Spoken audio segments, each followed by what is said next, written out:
फिर मैंने सोचा क्या करूँ, कि वापस जॉब में जाऊँ या फिर कुछ अपना स्टार्ट करूँ, क्योंकि हमारा सारा बिजनेस मेजरली ऑनलाइन है, राइट। बट मैं ऑनलाइन हूँ। ऑनलाइन में हमेशा आप ये दिखाते हो कि आप कितने अच्छे हो, चाहे फाइनेंशियली है, चाहे फिजिकली है, चाहे ब्यूटी वाइज है, चाहे स्टाइल वाइज है, चाहे फैशन वाइज है। You always, everybody tries to showcase that I am to good. Hello everyone, this is Mansi from सुपरनीज एंड आज हमारा फर्स्ट पॉडकास्ट है जिसमें हमने सुपरनीज के फाउंडर को इनवाइट किया है, जिसमें ये जानने के लिए कि उनकी जर्नी कैसी है। And please welcome mister Aman hello, Singh. Hi Mansi. So sir, हम जानना चाहते हैं कि आपकी जर्नी कहाँ से स्टार्ट हुई है, और सबसे पहला क्वेश्चन कि आप कहाँ से इंस्पायर हुए कि आपको सुपरनीज ब्रांड स्टार्ट करना चाहिए। मानसी, अगर मैं बैकग्राउंड बताऊं तो जब मैं मेरे चाइल्डहुड में, so my father was a businessman. तो शुरू से ये चीज़ तो थी कि मुझे भी बिजनेस स्टार्ट करना है। लेकिन जब धीरे धीरे बड़े हुए, थोड़ा स्टडीज में मैं ठीक था, मेरे मार्क्स ठीक आते थे, तो उसके बाद मैंने एमबीए कंप्लीट किया, देन आई स्टार्टेड वर्किंग। तो ड्यूरिंग माय कॉर्पोरेट एक्सपीरियंस, वहाँ पर मैं कुछ लोगों से मिला, तो हम हमेशा ये डिस्कस करते थे कि यार कुछ अपना स्टार्ट करना है, जॉब कब तक करेंगे। तो ऐसे ही मुझे वहाँ पर दो तीन लोग मिले जिनसे मेरी अच्छी दोस्ती हुई, लेकिन उस टाइम हम कुछ स्टार्ट नहीं कर पाए। फिर after working around 7-8 years in corporate world, तो एक दिन जो मेरी पुरानी जॉब के मेरे फ्रेंड्स थे, तो वो मेरे पास एक प्रपोजल लेके आए कि let's start something online, e commerce में कुछ स्टार्ट करते हैं। तो उस टाइम मैं बात कर रहा हूँ 2014-15 की। उस टाइम पे ई कॉमर्स में बहुत बूम था, नया नया था, people were starting it, investment बहुत कम रिक्वायर्ड थी उस टाइम, पैसे तो होते नहीं थे। तो वही प्रपोजल लेके आए, तो उन्होंने बोला कि किड्स कैटेगरी में उनको एक गैप नजर आता है, वहाँ पर कोई एक अच्छा ब्रांड नहीं है, और हम किड्स एक्सेसरीज से कुछ स्टार्ट करेंगे।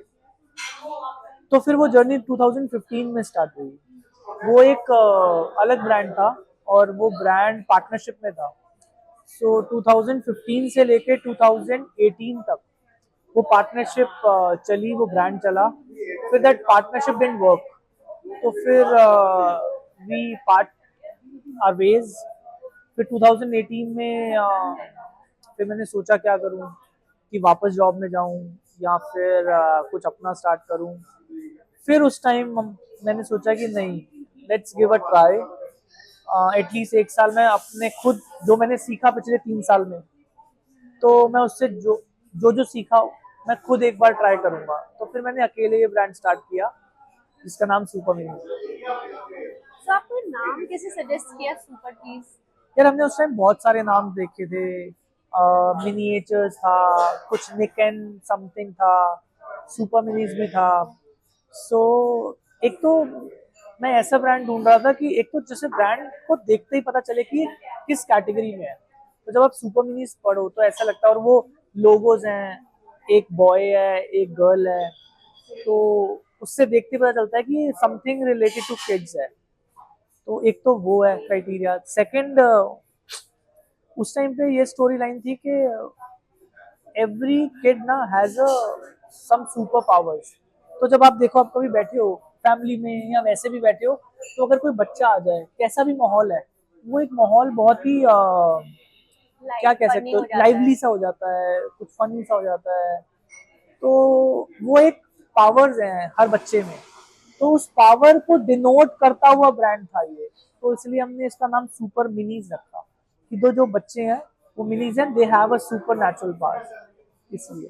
बट आपने किड्स का ही सोचा, मतलब ऐसे काफी वुमेन्स चलता है, मेंस चलते मैंने हैं। आपको बताया ना, तो जब मेरे पास 2000, ये इसमें कौन सी कैटेगरी होगी, इसमें मेरा इतना रोल नहीं था, क्योंकि 2015 में जब मेरे फ्रेंड्स मेरे पास आए क्या स्टार्ट करना है, तो उन्होंने किड्स का ही सजेस्ट करा कि हम किड्स में स्टार्ट करते हैं। और उन्होंने वो गैप देखा था, तो I said okay, if you feel so कि हमें किड्स में करना चाहिए तो किड्स में करते हैं। फिर जब 15 से 18 तक मैंने किड्स कैटेगरी में काम किया, तो मेरा एक्सपीरियंस इसी कैटेगरी में था। तो जब मैंने अकेला ये ब्रांड स्टार्ट करने का सोचा, तो फिर मुझे लगा मैं किड्स में ही कर सकता हूँ, क्योंकि मेरे कनेक्ट्स किड्स में ही थे, सप्लायर्स थे, और जितनी भी मेरी क्या बोलते हैं सप्लाई चेन थी, वो इसी कैटेगरी में थी। तो इसलिए फिर मैंने भी किड्स में स्टार्ट किया। ओके। तो आप पहले मुझे लगा था कि कॉर्पोरेट लाइन में रहोगे, बट आपने जैसे ही चेंज किया कि ब्रांड में जाना है, ब्रांड करना है, तो आपको फर्स्ट डे कैसा था? फर्स्ट डे जैसे यार फर्स्ट डे तो सही बताऊं तो बहुत सही था। वैसे तो मैंने कॉर्पोरेट लाइफ भी बहुत एंजॉय करी है, और लेकिन बिकॉज ये शुरू से ही था मेरे मन में कि कुछ अपना स्टार्ट करना है।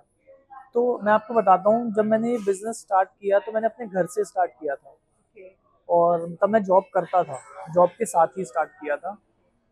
और बहुत डिफिकल्ट होता था पहले। गुड़गांव में जॉब करता था, 4 घंटे की ट्रैवलिंग, 9 घंटे की शिफ्ट, 13 घंटे जॉब में लगते थे, और फिर घर आके रात को काम करना बिजनेस के लिए, फिर सैटरडे संडे मार्केट जाना प्रोडक्ट लेने के लिए। तो चैलेंजिंग था, बट बहुत ही मतलब कुछ ऐसा लगता था कि यार जो करना चाहते थे वही कर रहे हैं, तो एक सेटिस्फेक्शन था। तो सबसे ज्यादा आपको जो प्रॉब्लम्स आई हैं वो किस चीज में आई है अभी तक की जर्नी में? मानसी, सबसे ज्यादा जो प्रॉब्लम है ना, तो मुझे ऐसे लगता है कि, तो मैं ये बोलता हूँ कि बिजनेस में 3 फैक्टर्स हैं विच आर वेरी इंपॉर्टेंट। उसको मैं बोलता हूँ सीपीआर। आपको पता है सीपीआर क्या होता है?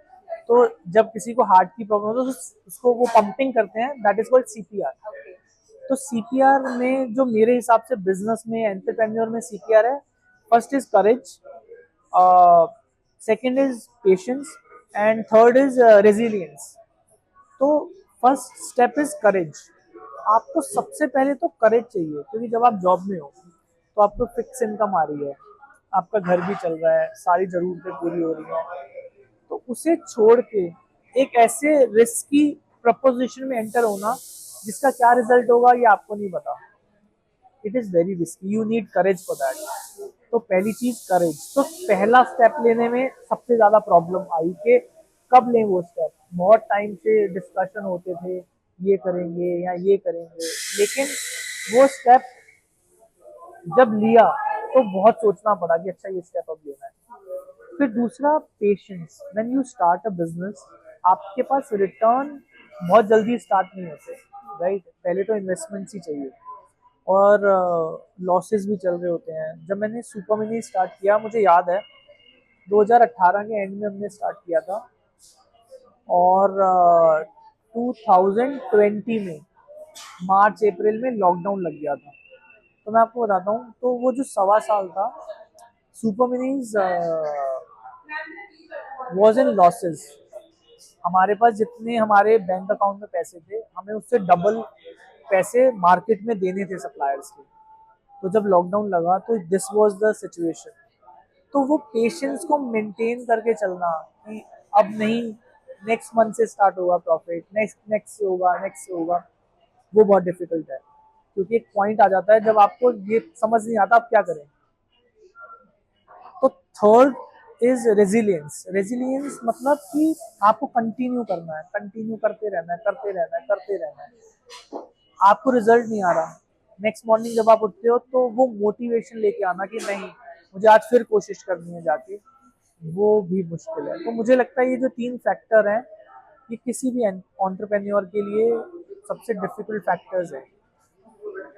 सो हमारी ऑडियंस एक क्वेश्चन और जानना चाहती है कि आपने कभी भी अपने ब्रांड में खुद से पैकिंग या फिर कुछ ऐसा काम जो अभी सब लोग आपकी टीम हैंडल करती है? सारे काम हमने ऐसे ही करे हैं मानसी।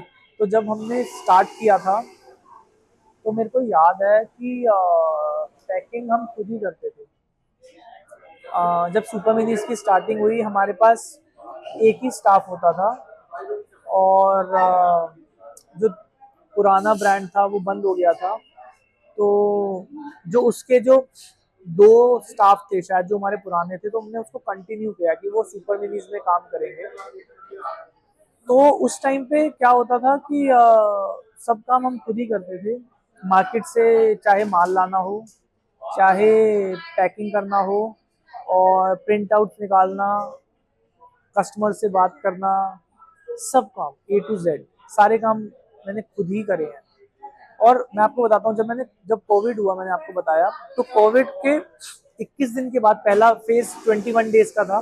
उसके बाद कुछ बेसिक नेसेसिटी के लिए मार्केट खुला था कि जो बेसिक रिक्वायरमेंट्स हैं, जैसे ग्रोसरी है, कुछ बच्चों की रिक्वायरमेंट होती है, जैसे नैपीज हैं, डाइपर्स हैं, वो थोड़ा गवर्नमेंट ने ओपन करा था, तो हमारे पास कुछ ऑर्डर आने स्टार्ट हुए ऑनलाइन। उस टाइम पे कोई स्टाफ नहीं था, सब अपने गांव जा चुके थे। तो मुझे याद है, हमारा एक स्टाफ था और एक मैं, तो हम दोनों बैठ के पैकिंग करते थे। मैं डेली ऑफिस आता था और हम पैकिंग करते थे, ऑर्डर डिस्पैच करते थे, पैक करके घर चले जाते थे। तो ये हम सब काम करे हैं। सो ये बहुत इंटरेस्टिंग बात है वैसे कि आप भी वैसे मेरे हिसाब से जो भी एंटरप्रेन्योर होगा उसको सारे काम आने चाहिए, बिकॉज जब आप ग्राउंड लेवल पे जाके काम करते हो तो मानसी, तो आपको ये पता चलता है कि उस लेवल पे जो भी आपका स्टाफ काम करेगा उसकी क्या प्रॉब्लम्स होंगी और उसकी कैसे सोल्यूशन होंगे। क्योंकि अगर आपको नहीं पता वो चीज़, तो मुझे नहीं लगता कि आप एक्यूरेटली और एफिशिएंटली उसका सोल्यूशन प्रोवाइड कर पाओगे। सो आपने जब अपनी जर्नी स्टार्ट करी थी और आज तक आपको कितना फर्क नजर आता है कि आपकी टीम हो, काम हो, ऑर्डर्स हो? थोड़ा सा हम वो जानना चाहते हैं। देखो, इन टर्म्स ऑफ टीम, जब हमने स्टार्ट किया था, मैंने आपको बताया 1-2 लोग होते थे। फिर आज हमारी टीम में 20+ लोग हैं। तो हमेशा अच्छा लगता है कि टीम बढ़ रही है। और मुझे ये भी अच्छा लगता है कि पुराने लोग हमारे साथ जुड़े हुए हैं, जो फर्स्ट डे में हमारे साथ थे, आज भी हमारे साथ हैं। और इस जर्नी में, मतलब, अगर ब्रांड के ड्रीम्स पूरे हो रहे हैं, तो जो हमारा स्टाफ है उनके ड्रीम्स भी पूरे हो रहे हैं, राइट? तो चेंज है, इन टर्म्स ऑफ वर्क कोई चेंज नहीं है। मेरे को ऐसा लगता है मेरे डेडिकेशन में कोई चेंज नहीं है, मेरे वर्किंग आवर्स में कोई चेंज नहीं है। तब भी मैं 15-16 घंटे, 17 घंटे काम करता था, आज भी मैं 17-18 घंटे काम करता हूँ। और मेरे एटीट्यूड में कोई चेंज नहीं है। बट बस ये है कि अब ऐसे लगता है कि हमें इसको और ग्रो करना है। तो रोज सुबह मैं यही सोचता हूँ कि पहले मुझे सिर्फ अपने लिए करना था, अब तो इतनी बड़ी टीम है, तो सबके लिए इस ब्रांड को ग्रो करना है। अच्छा, एक फनी क्वेश्चन और है। टीम मेंबर से बोला कि नहीं भाई, अभी बहुत हो गया, अभी बहुत स्ट्रेस है, अब मेरा मन नहीं कर रहा है, मतलब आपकी अच्छा, बहुत स्ट्रेस वाली सिचुएशन सिचुएशन हो तो मैंने क्या बोला हो कि अब बंद करें? हाँ। नहीं, नहीं, ना मैंने कभी बोला और ना कभी मैंने सोचा। बट ऐसा बहुत होता है, बहुत, मतलब बहुत, इतना कि हर महीने 2-3 बार होता है कि यार क्या करें, अब क्या करें, अब ग्रोथ के लिए क्या करें, ओहो स्ट्रेस हो रहा है, बहुत हो रहा है। बट मैं इस थॉट के साथ रात को सो जाता हूँ, जब सुबह उठता हूँ तो फिर एक नई एनर्जी के साथ उठता हूँ। बट मैंने कभी स्टाफ को, या कभी भी हमारे साथ किसी भी सप्लायर को, हमें जो हमारे लिए काम करते हैं, किसी को ऐसा कभी नहीं शो किया कि अब बहुत हो गया, या मैं थक गया, या बहुत डिफिकल्ट है। ऐसा मैंने कभी नहीं किया। खुद के साथ ये बातें होती हैं कि यार इट इज, अब ये डिफिकल्ट हो रहा है, अब क्या अकेले में करेंगे, बातें होती है। अब ये क्या करें, आगे ग्रोथ कैसे करें, it is getting difficult. But फिर नेक्स्ट मॉर्निंग उठते हैं, दोबारा उसी एनर्जी के साथ स्टार्ट हो जाते वैसे हैं। हम इतना मतलब ब्रांड में काम करते हो, फिर घर पे भी काम करते हो, आपकी डे लाइफ कैसी है, हम ये जानना चाहते यार हैं। मेरी डे लाइफ बहुत बोरिंग है, मैं ऑनेस्टली बताता हूँ। तो मेरी डे लाइफ स्टार्ट होती है सुबह 10 बजे से। तो 10 बजे मैं उठता हूँ, तो सबसे पहले मैं लैपटॉप पे बैठता हूँ, जो मेल्स आई होती हैं, या कुछ और ऐसा कुछ काम है जो रात को रह गया, तो वो मॉर्निंग में कंप्लीट करता हूँ। ऑफिस में कॉल करता हूँ, सब स्टाफ है, सब काम कर रहे हैं, सब ठीक है। फिर उसके बाद मैं रेडी होता हूँ, रेडी होके 11:30 के आसपास मैं ऑफिस के लिए निकलता हूँ। 11:30 ऑफिस निकलता हूँ, तो 1 बजे के आसपास मैं ऑफिस पहुँचता हूँ। फिर वही ऑफिस का काम, मीटिंग्स, पहले मेरा स्टाफ वेट कर रहा होता है लिस्ट बना के कि सर ये, सर मुझे ये बताना है, मेरे से 15 मिनट चाहिए, मुझे आधा घंटा चाहिए। तो फिर वो ऑफिस का काम, ऑफिस का काम होते होते होते होते 8 साढ़े 8 बज जाते हैं। फिर बस घर निकलता हूँ, घर आता हूँ 9:30 के आसपास, अपना डिनर करता हूँ, थोड़ा टीवी देखता हूँ और फिर काम करने लग जाता हूँ 11 बजे। फिर मेरे को सोते सोते मुझे पता नहीं चलता, कभी 2 बज जाते हैं, कभी 3 बज जाते हैं। बस काम करते करते ये रूटीन है। वीकेंड ऐसा होता है, संडे थोड़ा सा लाइट होता है। दो ये होता है कि वैसे अगर मैं हर दिन 16 घंटे काम करता हूँ तो वीकेंड पे मैं 6-7 घंटे काम करता हूँ, वो आधा कर देता हूँ। थोड़ा रिलैक्सिंग होता है, थोड़ा टीवी देख लिया, फैमिली के साथ कहीं जाना है तो बाहर चले गए। तो बेसिकली ये तो आपको सबसे ज्यादा रिलैक्सिंग में आपको क्या पार्ट पसंद है, मतलब रिलैक्स होने मैं में? मेरे को ऑनेस्टली बताऊं तो मेरे को वर्कआउट बहुत पसंद था। पहले मैं बहुत करता था, ओके। मैंने योगा भी बहुत किया, लेकिन बीच में डिस्कनेक्ट हो जाता है। जैसे अभी काम का कुछ बर्डन आ जाता है तो एक डिस्कनेक्ट हो जाता है, कंटिन्यूशन नहीं हो पाती, तो वो लंबा पीरियड चलता रहता है। बट मेरे को वर्कआउट बहुत पसंद है अपार्ट फ्रॉम वर्क। अदरवाइज फिर मेरे को काम पसंद है, मुझे काम, ऑफिस आना, काम करना, स्टाफ से मिलना, सबसे बात करना, ये सब चीज़ें मुझे पसंद है। मुझे अगर मेरे इंटरेस्ट की बात करो तो मुझे स्पोर्ट्स बहुत पसंद है। मैं बैडमिंटन बहुत खेलता था ओके। और मैं अपने स्कूल लेवल में जोनल लेवल तक खेला हूँ बैडमिंटन, तो मुझे बैडमिंटन बहुत पसंद है। मुझे टीवी देखना भी अच्छा लगता है, मैचेस मुझे अच्छे लगते हैं। और एक सीक्रेट है, मुझे लिखना बहुत पसंद है। तो मैं पोएम्स, शायरी, कभी टाइम मिले, अब तो बहुत कम मिलता है, तो मैं लिख लेता हूँ। तो अभी अगर आज हम आपसे पूछे कोई पोएम शायरी अभी तो मुझे याद भी नहीं होगी, मुझे मेरे वाली तो कोई याद नहीं होगी, बट वैसे किसी और की लिखी हुई मैं आपको सुना देता हूँ।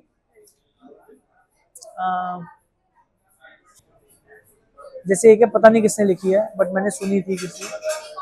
सो मेरे मरने के बाद, मेरे जलने से पहले, कफन ना मिले तो अपना दुपट्टा ही उड़ा देना। मेरे मरने के बाद, मेरे जलने से पहले, कफन ना मिले तो अपना दुपट्टा ही उड़ा देना। लोग पूछें कि रोग क्या था तो हंस के मोहब्बत बता देना। ओह माय गॉड ये तो हमारी ऑडियंस देख के बिल्कुल शॉक्ड होने नहीं, वाली मैं है बहुत कि लिखता हूँ। हाँ मैं लाइक पहले बहुत ज्यादा लिखता था, अब बहुत कम, टाइम नहीं मिलता, बट लिखता हूँ। हमारे एक सुपर नीज के ऑनर पूरे जो बिजी शेड्यूल है, लाइक घर में भी काम, ऑफिस में भी काम, वीकेंड पे भी काम और उसके बीच में इतना अच्छा शायर, तो मतलब लाइक बहुत अच्छा टेस्ट अच्छा बुरा नहीं पता क्योंकि अभी लोगों ने सुना नहीं है, अभी तो मैं सिर्फ अपने लिए लिख लेता हूँ। बट ये भी क्वेश्चन है कि आप लिख सकते हैं, ऐसा कुछ नहीं है कि आप लाइक अलग से आपके स्टार्ट कर सकते हैं। हाँ, लिख सकता हूँ, मेरे को भी पता है कि मैं लिख सकता हूँ, बट टाइम का प्रॉब्लम है, बाकी तो नहीं। ओके। सो ऑडियंस ये भी जानना चाहती है कि आपके सुपर नीड्स को लेकर आगे और क्या प्लान्स हैं। लाइक अभी हमने जाना है कि आपके ई कॉमर्स के सारे प्लेटफॉर्म्स पे आप हैं, है ना? सुपर नीड्स हमारे पूरा प्लेटफॉर्म, देन हमारे स्टोर्स भी अब ओपन हो गए हैं जो हमारे कमला नगर एंड कृष्ण नगर में। और बाकी आगे क्या प्लान्स है स्टोर्स को लेके या फिर ऑनलाइन को लेकर? मानसी, अभी ये प्लान है कि स्टोर्स को और इंक्रीज करने का प्लान है। और अभी हमारे जो स्टोर्स हैं छोटे लेवल के हैं। अभी मैं ये सोच रहा हूँ कि अब जो नेक्स्ट स्टोर्स खुले वो बड़े लेवल के हों, जिसके अंदर कुछ ऐसा हो कि वन शॉप सोल्यूशन हो फॉर किड्स। तो अगर किसी को कपड़ों की शॉपिंग करनी है वो भी अवेलेबल हो, किसी को टॉयज चाहिए टॉयज अवेलेबल हो। और अपैरल्स में भी बहुत कैटेगरीज हैं, वेस्टर्न है, इंडियन है, न्यू बॉर्न है, डिफरेंट डिफरेंट कैटेगरीज हैं। तो we are also trying to increase our range in all these categories. और हम ये चाहते हैं कि सुपर मिनी सुनते ही अगर कस्टमर को किसी बच्चे की फैशन या टॉयज रिलेटेड कोई रिक्वायरमेंट है तो कस्टमर को ये पता हो कि सुपर मिनीज में मिलेगा। अब जैसे अगर आप हमारी इंडियन वेयर कलेक्शन देखो, I don't think so new born से लेकर 10 साल तक किसी के पास इतनी बड़ी कलेक्शन है, राइट? किसी भी ब्रांड में नहीं है। जो ब्रांड स्टार्ट करते हैं वो 5 साल से स्टार्ट करते हैं, 6 साल से स्टार्ट करते हैं। छोटे बच्चों के लिए जो कलेक्शन है वो सुपर मिनी जितनी कलेक्शन किसी और ब्रांड में नहीं है। तो सो आपको सुपर नीड्स में साइज बढ़ाने या फिर उतने ही रखना है, ऐसा कोई प्लान? मानसी एक्चुअली हमने सोचा ये था कि जब जब मैंने ये ब्रांड भी स्टार्ट किया तो थोड़ा सा एनालिसिस मैंने भी किया था। तो उस टाइम पे ना गैप्स क्या था, एक तो क्वालिटी प्रोडक्ट। क्वालिटी प्रोडक्ट जब मैं बोलता हूँ बच्चों के लिए तो मुझे लगता है कि सबसे इम्पोर्टेंट है कि the fabric should be comfortable. Fabric जो है वो स्किन के लिए कंफर्टेबल होना चाहिए। बच्चे की स्किन बहुत डेलिकेट होती है तो उसको ईचिंग प्रॉब्लम बहुत जल्दी हो जाती है अगर पॉलिस्टर वाला मटेरियल होगा। तो तो तब मैंने यही सोचा। तो जब मैंने देखा ना तो जो छोटे एज ग्रुप है 5 साल से छोटे में अच्छे stylish comfort wear which is good for the skin, high quality fabrics का गैप था, अवेलेबल बहुत कम होते थे। तो हमारा तब यही एम था कि हम इस गैप को फिल करें। तो हमने वही कोशिश करी। इसलिए अगर आप देखोगे तो हमारे स्टार्टिंग में छोटे साइजेस में सारे डिजाइन में अवेलेबल है साइजेस। बड़े में कुछ डिजाइन में है, लिमिटेड है, बिकॉज बहुत लोग करते हैं, बड़ा छोटा नहीं करते। तो तब यही था। लेकिन अभी हम ये सोच रहे हैं कि कुछ कैटेगरीज ऐसी हैं जिसमें बड़े साइजेस का रिस्पॉन्स बहुत अच्छा है। जैसे डेनिम कैटेगरी है उसमें बड़े साइजेस में ज्यादा अच्छा रिस्पॉन्स है। So we are planning that अगर हम इंक्रीज करेंगे भी साइजेस तो 12 to 14 ईयर्स तक इंक्रीज करेंगे, उससे बियॉन्ड नहीं। ओके। अच्छा सर, एक बात बताओ, अभी मैंने मतलब नोटिस किया है और हमारी ऑडियंस ने भी देखा है, किसी भी सोशल साइट पे कहीं भी एक्टिव नहीं हो, क्योंकि आपका हमने ऑनलाइन बिजनेस देखा है, ई कॉमर्स सारी साइट्स आपकी ऑनलाइन है, तो फिर ऐसा क्यों कि आप ऑनलाइन किसी प्लेटफॉर्म पे नहीं हो? हाँ, ये बहुत अच्छा क्वेश्चन है मानसी, क्योंकि हमारा सारा बिजनेस मेजरली ऑनलाइन है, राइट। बट मैं ऑनलाइन नहीं हूँ मानसी। एक्चुअली उसके ना कुछ रीजंस है। एक तो मेरा इंटरेस्ट नहीं है ऑनलाइन।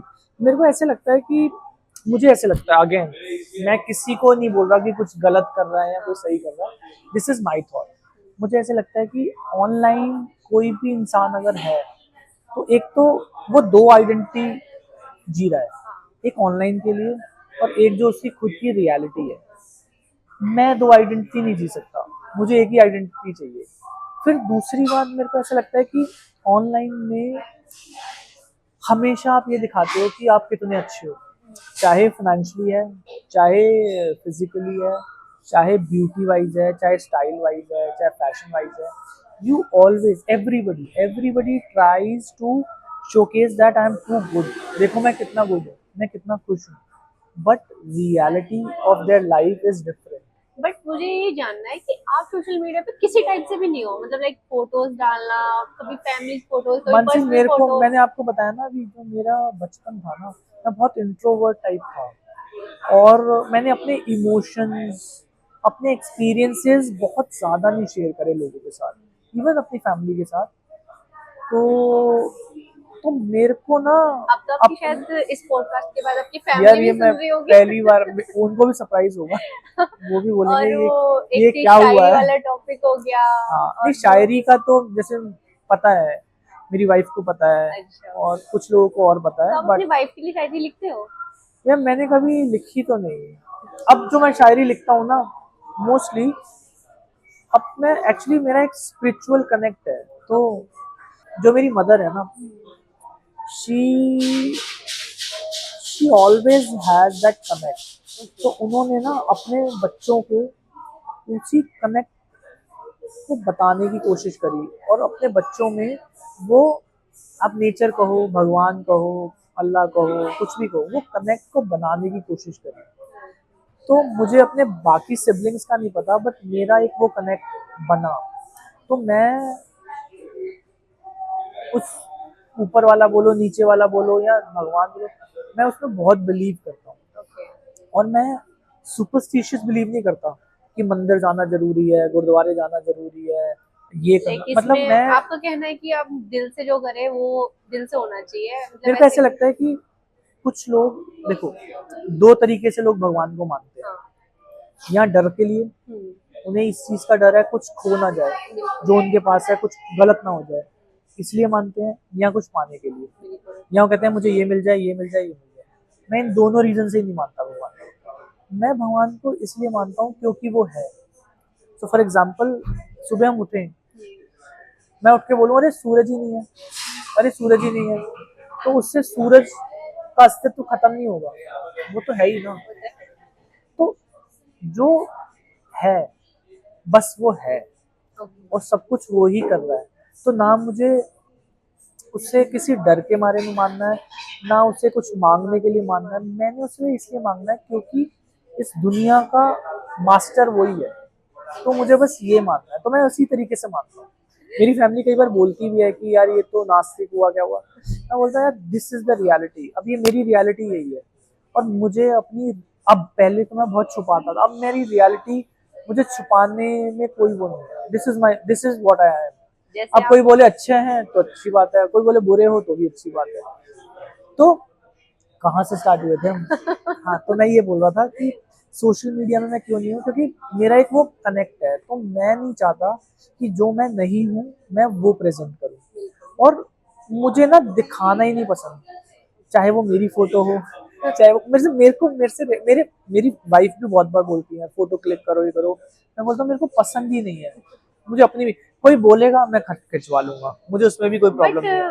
आपको आइडिया कैसा है फिर ऑनलाइन का? आपने तो बोला ना मैंने कि आपको बोला तो सही, तो ये जो आइडिया था ये मेरे पास आया था किसी, और उस टाइम ये ट्रेंड में था, बहुत अपकमिंग इंडस्ट्री थी। तो इस आइडिया को मैंने सिर्फ एज अ बिजनेस बिजनेस देखा, की, मैंने ओके सिर्फ बिजनेस देखा कि ये बिजनेस का आइडिया है। ओके। इसमें, और इसमें मुझे अपने आप को कुछ नहीं करना था। हाँ और मैं ऑनेस्टली अब आपको बताता हूँ, आज हम ये पॉडकास्ट कर रहे हैं, आई एम नॉट कंफर्टेबल। मेरे को, आपको भी पता है कि मुझे बहुत पुश करना पड़ता है, पुश करना पड़ता है। मैं नहीं करता ये सब चीजें जब तक वो, बट अब क्या है कि अब धीरे धीरे मुझे भी ये वैसे समझ आ रही है। हम अपनी ऑडियंस को ये बता देते हैं कि इस पॉडकास्ट के लिए सर को पिछले 6 मंथ्स के मैं पुश कर रही हूँ कि पॉडकास्ट करते हैं, और अब ये आज का दिन छह है महीने कि में हम हमने ये पहला पॉडकास्ट कर रहे हैं, स्टार्ट किया है। बट नहीं, बट मेरे को अब ये समझ में आया है कि if you are growing your business, social media is very important. और एक ब्रांड की स्टोरी बनाने के लिए आपको जो उनके फाउंडर्स हैं उसको एसोसिएट होना ही पड़ेगा, उनको अपनी स्टोरी बतानी पड़ेगी। आपके ऑडियंस तभी आपसे जुड़ेंगे जब वो आपको जानेंगे, आपके ब्रांड के बारे में जानेंगे, और अपने ब्रांड के बारे में एक फाउंडर से ज्यादा कोई और नहीं जानता। अच्छा, वैसे मैंने आपकी ऑफिस पे काफी अवार्ड्स वगैरह देखे हैं और काफी चीज ट्रॉफीज देखी है, बट मैंने जाना है कि आप कभी जाते ही नहीं हो, मतलब लाइक आपको वोट भेजते हैं फिर कि नहीं मेरे आप को मेरे को जैसे मैं आपको बताता हूँ, वो जो अवार्ड्स हैं, जैसे अमेजोन भेजता है अपने प्रीमियम सेलर्स हैं, उनको अवार्ड भेजता है। अब एक दो बार मेरे को आए हैं इनविटेशन, मुझे नहीं लगा कि इतना कुछ, मतलब I don't know, I don't feel like, so मैं नहीं गया। तो मैं आपको बता रहा हूँ ना, तो मैं थोड़ा सा इसी तरीके का हूँ। बट मैं I am trying to change myself, इसलिए ये पहला पॉडकास्ट हो रहा है। और मैं कोशिश कर रहा हूँ कि मैं चेंज कर पाऊँ जो आज की दुनिया है, जितना जितना मेरी, क्या बोलते हैं, मेरी इनर वॉइस अलाउ करेगी उतना मैं एक्सेप्ट करूँगा, अदरवाइज। एक्सेप्ट करोगे? ओके।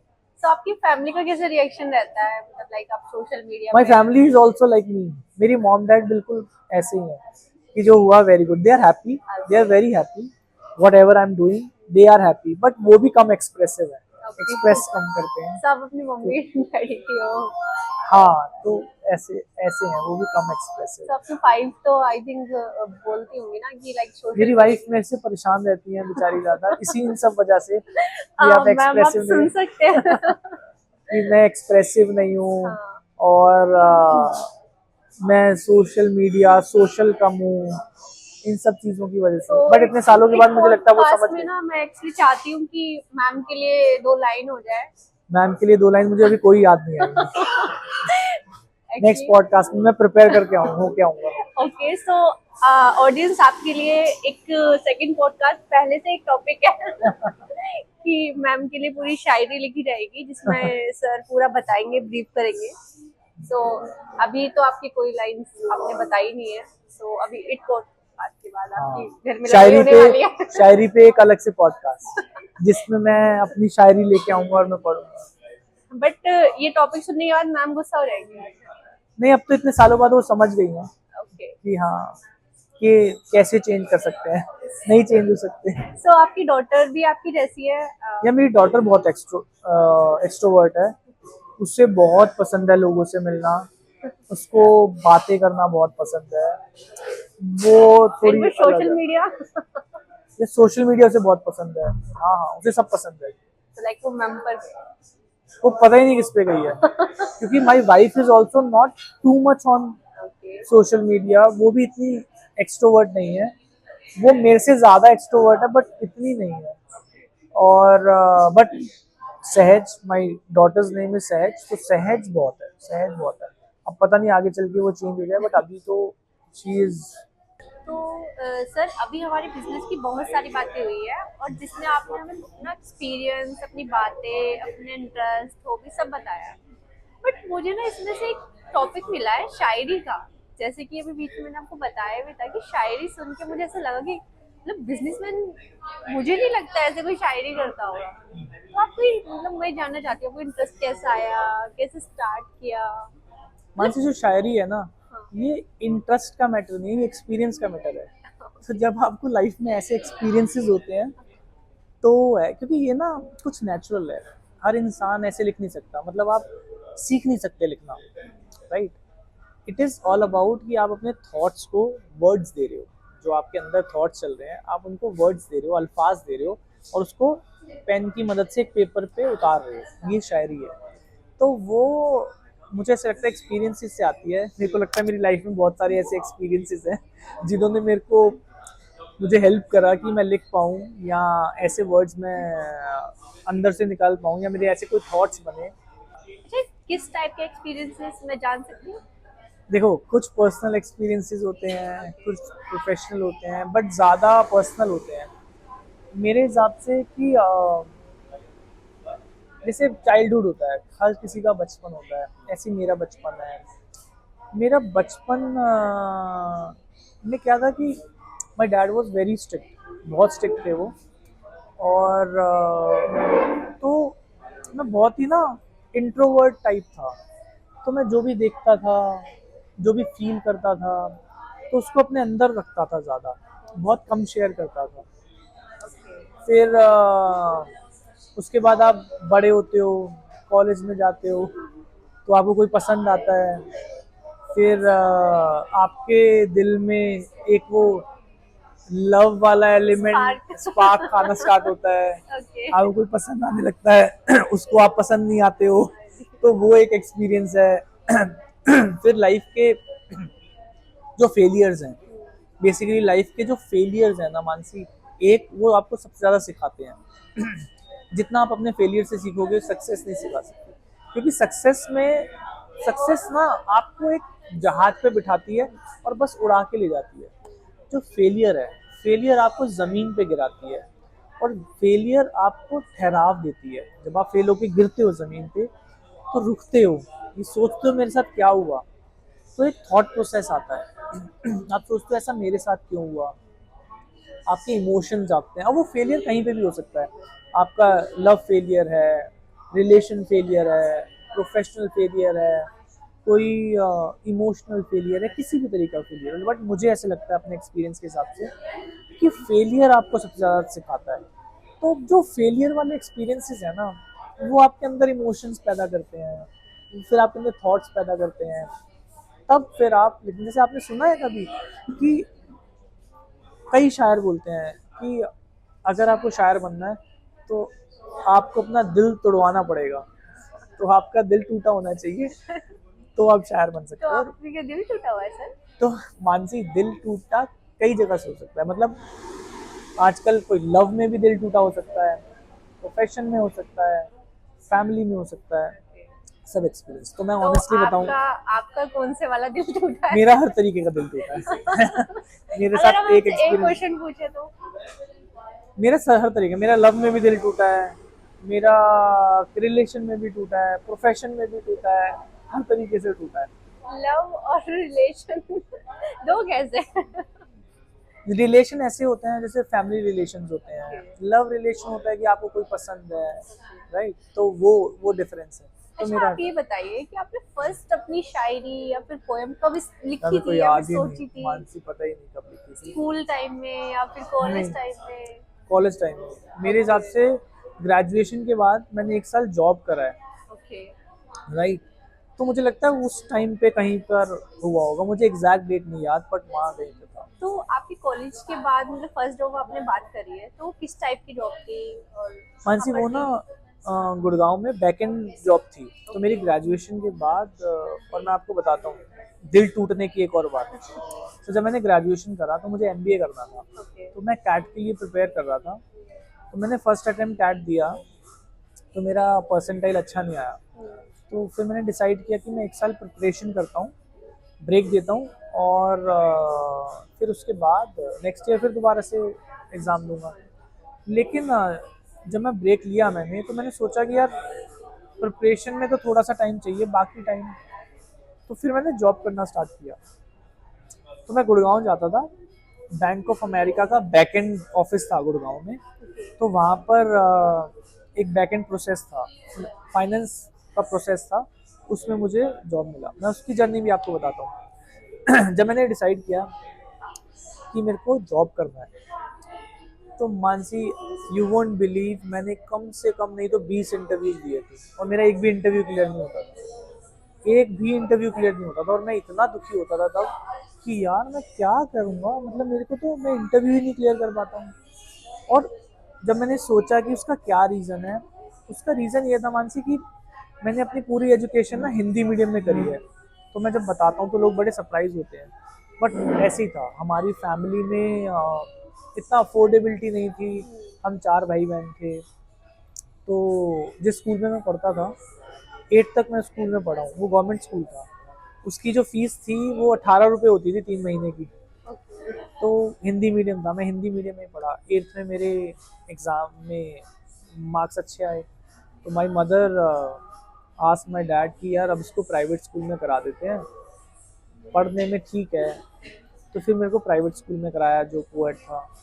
तो वहाँ से धीरे धीरे मैं उस इंग्लिश वाले माहौल में जाना स्टार्ट हुआ। तो मैं उस टाइम ना इंग्लिश से बहुत घबराता था। तो बहुत घबराता था, तो जो मेरी इंग्लिश थी ना वो बहुत ही ज़्यादा वीक थी। तो इस वजह से जब मैं इंटरव्यू के लिए जाता था, सारे इंटरव्यूज़ इंग्लिश में होते थे।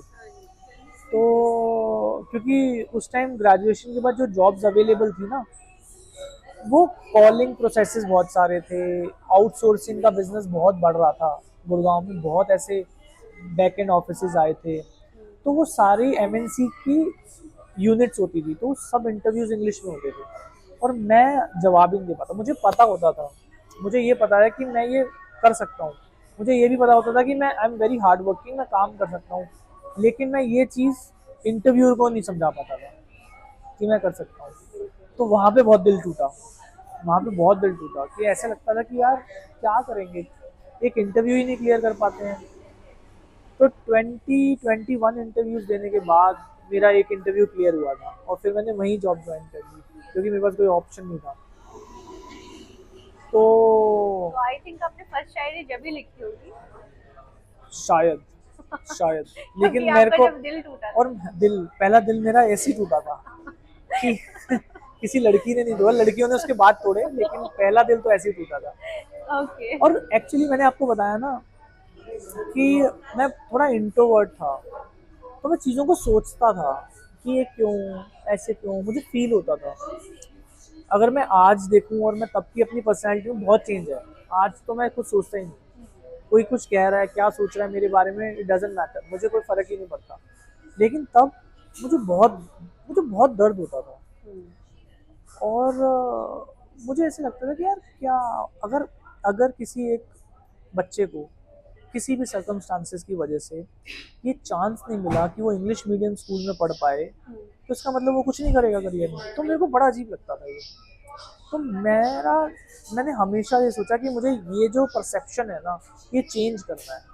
फिर उसके बाद जब मैंने एमबीए करना स्टार्ट किया, मैं आपको बताता हूँ, तो उस टाइम ना बहुत सारी बिजनेस मैगजीन्स पढ़ते थे हम, बहुत सारे सीईओज के बारे में पढ़ते थे, बहुत सारे लीडर्स के बारे में पढ़ते थे। तो when ever I read about any बड़ी स्टोरी, तो उसके नीचे हमेशा क्वालिफिकेशन और कौन से कॉलेज से किया वो लिखा होता था। तो मैं जब भी पढ़ता था, किसी सीईओ के बारे में पढ़ रहा हूँ, तो या तो कोई इंडियन टॉप यूनिवर्सिटी से पढ़ा हुआ है, आईएम से पढ़ा हुआ है, आईआईटी से पढ़ा हुआ है, या US top university, Stanford, Kellogg, Oxford ऐसे पढ़े हुए हैं, तब भी मुझे लगता था कि यार इसका क्या मतलब है कि क्या कोई एवरेज एजुकेशन से उस लेवल पे नहीं पहुंच सकता।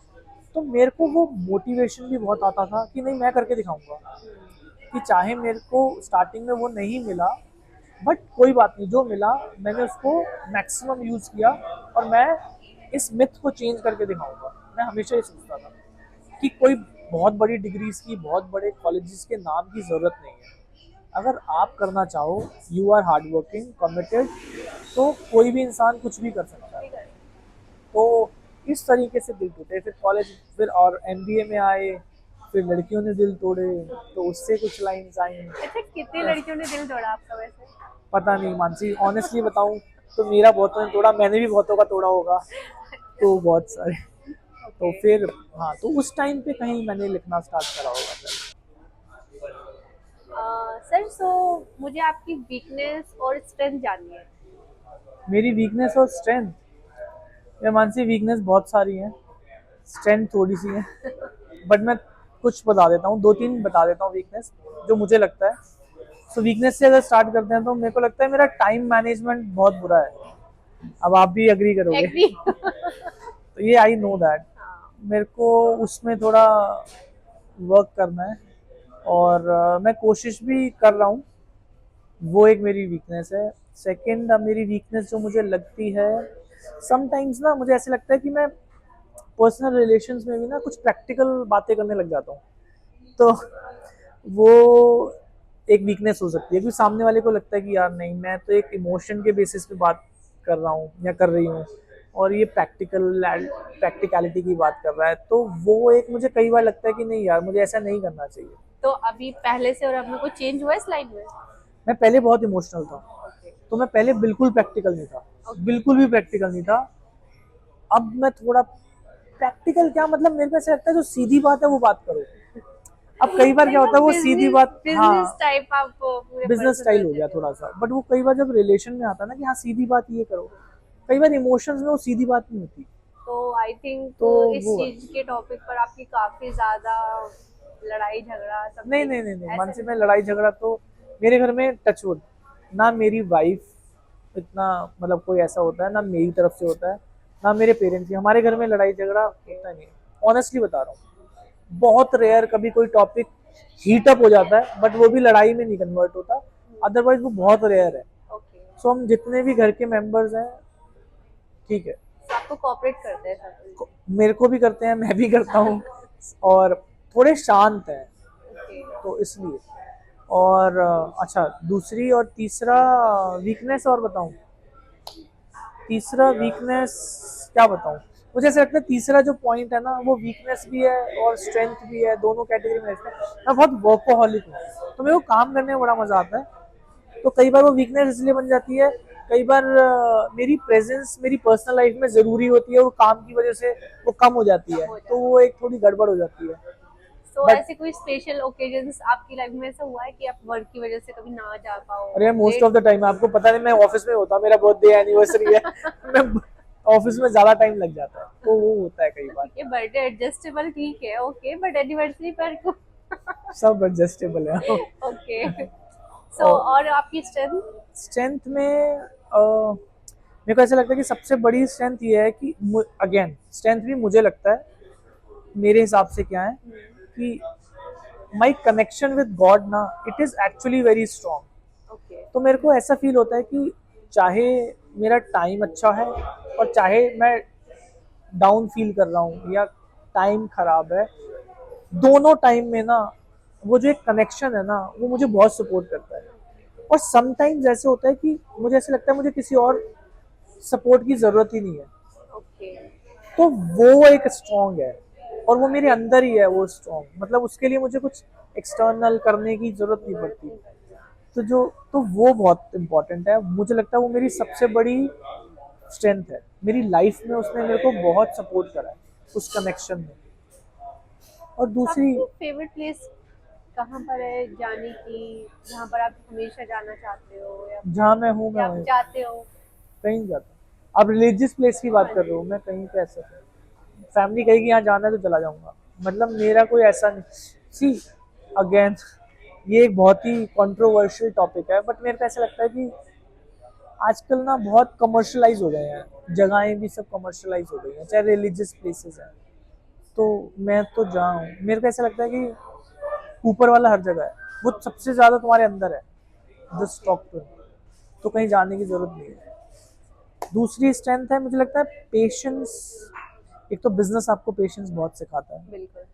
तो पेशेंस एक दूसरी स्ट्रेंथ है कि मैं फिर भी आप पेशेंटली पेशेंस के साथ मैं काम करता हूँ, काम करूँ या कोई और चीज़ है, I have a better level of patience if not okay. या सो तो आपसे बात करके काफ़ी अच्छा लगा, और आपकी स्पेशली जर्नी जानकर, चाहे वो बिजनेस की हो, पर्सनल हो, आपके पर्सनल टॉपिक्स या फिर बिजनेस रिलेटेड, हमें काफ़ी सारी चीज़ें जानने को मिली है। और शायद ये ऑडियंस के लिए तो पहली बार है, लाइक हमारे लिए भी काफ़ी शॉकिंग है, काफ़ी सारी चीज़ें जो हमें आज जानने को मिली है। एंड ये टॉपिक्स कुछ ऐसे होंगे जो आपकी फैमिली को भी जानने के लिए नए राइट होंगे, उनके लिए भी काफ़ी नए ज़्यादा होंगे। रहेंगे, और उनके लिए भी होगा कि हाँ यार ठीक है नई चीज़ें जानने को मिली है। तो थैंक यू सो मच इस thank you so much podcast में मानसी, अपना टाइम देने के लिए। थैंक यू सो और मच मुझे इस पॉडकास्ट के लिए पुश करने के लिए। Okay, thank you guys, bye. Bye.